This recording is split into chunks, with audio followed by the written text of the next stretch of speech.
The AI dilemma, struggle or shortcuts.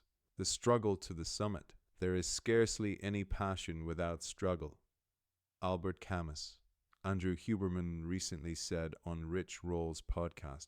If you can recognize agitation, stress, and confusion as an entry point to where you eventually want to go, I do think that just mental recognition can allow people to pass through it more easily. When my son was younger, like me, he was not very gifted at sports. Nonetheless, his school had a policy of giving every child a medal simply for participating in sports day. The idea behind it was well-intentioned, to encourage inclusivity and make sure no one felt left out. When he received that medal, there was no joy in his eyes.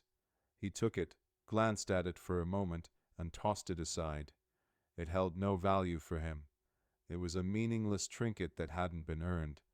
I was glad he didn't value it, because he did not earn it. Years later, after spending countless hours training and competing in jiu-jitsu and mixed martial arts, he deservedly won his first ever medal. The smile on his face said it all. This time, his appreciation of the medal was different. It wasn't just something handed to him for showing up. It was the result of effort, setbacks, and perseverance. That medal was forged in struggle, and that gave it meaning. This difference between the participation medal and his earned medal isn't just about sports. It's a lesson about struggle, ownership, and growth. And today, in a world of artificial intelligence, we're in danger of losing touch with that lesson. The AI dilemma. There is a cosmic law which says that every satisfaction must be paid for with a dissatisfaction. Key Gurdjieff. Today, we see more people relying on AI to do the heavy lifting for them. It's fast, efficient, and often eliminates the need to engage with hard problems. However, when you bypass the struggle, you also bypass the learning and the deeper connection to the result. Oscar Wilde once said, "A fool is someone who knows the price of everything and the value of nothing." In the same way, while AI may offer quick solutions, it strips away the value of the journey, the very thing that makes the outcome meaningful. Historian Yuval Noah Harari explains, "We must pass through a desert of boredom to achieve anything worthwhile." It's in that space, when you're forced to grapple with monotony, frustration, and discomfort, that learning happens.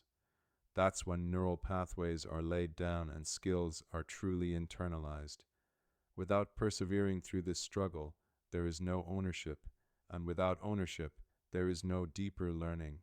As a college professor, I worry about this specific impact of AI.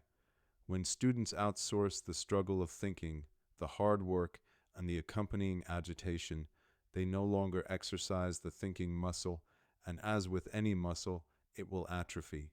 Neuroscientists are beginning to uncover how the act of writing shapes our brains. Studies have shown that writing by hand, in particular, activates a complex network of brain regions, including the caudate nucleus, an area associated with higher-level learning, planning, and memory. This area shows increased activity in the brains of professional writers compared to novice writers, suggesting that the practice of writing strengthens these cognitive functions. While scientists are still unraveling the full extent of writing's impact on cognition, it's clear that the physical act of forming letters and words engages the brain in a unique way, potentially fostering deeper processing and encoding of information. In a world increasingly dominated by keyboards and touchscreens, the decline of handwriting raises concerns about the potential consequences for our cognitive abilities. This concern aligns with the growing awareness of digital dementia, a term coined to describe the potential for technology overuse to negatively impact cognitive functions like memory, attention, and critical thinking. While the term itself is debated, the underlying concern is valid. Could our increasing reliance on digital devices, coupled with the ease of AI-generated text, lead to a weakening of these crucial neural pathways?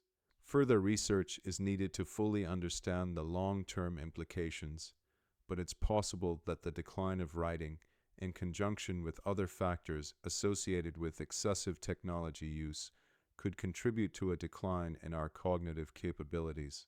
The organizational struggle, strategy without ownership. The harder the conflict, the more glorious the triumph. Thomas Paine. This same dynamic plays out in organizations. When a strategy is handed down from consultants or the C-suite, it might be sound on paper, but the teams tasked with executing it often feel disconnected. They didn't go through the struggle of creating it, and as a result, they don't fully own it. As recent guest of the Innovation Show, my friend Peter Camus said, I think the number one thing is to engage the people in the design in the first place.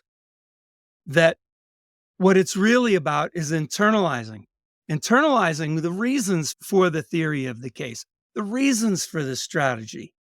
If everybody has been part of that design, if they've worked through it, the struggle, then it becomes their design too. And if it becomes their design too, it's not just the leader who has to say, hey, wait a minute, this is what we said was the truth about this. We got to hang in there. We got to stay with it, even though we've hit some road bumps here, even though we've hit some turbulence. So I think that is by far the single greatest way to get people to be able to work in an emergent way versus a deterministic, planned type of thinking. Involve everyone. the struggle is where the magic happens. When people grapple with a problem, bend forward with rejected ideas, and push through frustration, something valuable is being built. They become invested. The failures along the way aren't roadblocks, they're stepping stones to something better. In many ways, it mirrors what we see in sports like my own, and now my son's journey in jiu-jitsu. If you skip the hard work and go straight to the medal, you may have a veneer of success, but it won't carry the same weight. When people are engaged in the process, when they fight for ideas and overcome obstacles, they don't just achieve a result, they own it.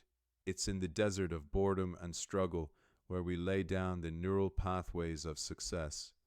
To achieve anything of value, we must be willing to endure it, not shortcut it. I am certainly struggling with many demons and agitations with the creation of the Reinvention Summit. Nothing worthwhile comes without such a struggle. I studied Albert Camus in college, and he nailed it. There is scarcely any passion without struggle. Many great people are joining us in Dublin next April 29th and 30th, both speakers and participants. Many teams are bringing their senior teams and using it as an off-site.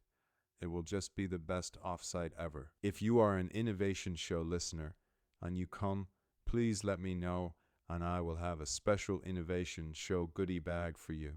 The summit will include panels, workshops, art, firesides, networking, a HBR press collaboration, and an AI lab.